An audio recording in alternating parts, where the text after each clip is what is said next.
L'événement en Europe ce matin, c'est le discours sur l'état de l'Union d'Ursula von der Leyen. Oui, la présidente de la Commission qui est attendue au tournant par le Parlement de Strasbourg. Les eurodéputés veulent notamment des explications sur l'accord commercial litigieux passé avec Donald Trump cet été.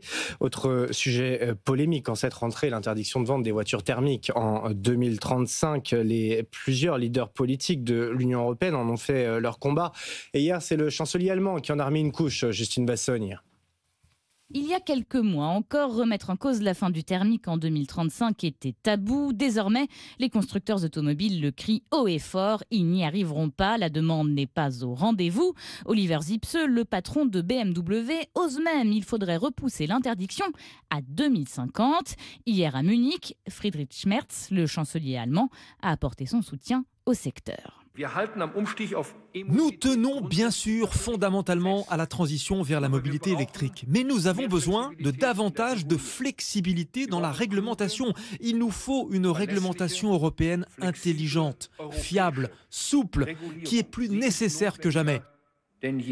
En Italie, le gouvernement de Giorgia Meloni a toujours dénoncé la réglementation 2035. C'est une folie, selon Rome. L'Autriche, la Bulgarie, la Pologne, la République tchèque, la Roumanie et la Slovaquie sont sur la même ligne. En France aussi, on commence à mettre de l'eau dans son vin.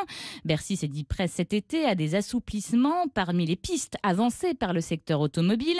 Autoriser la vente de voitures hybrides rechargeables ou de prolongateurs d'autonomie au-delà de 2035. L'industrie espère bien profiter d'une Ursula von der Leyen affaiblie par la guerre commerciale pour enfin l'emporter.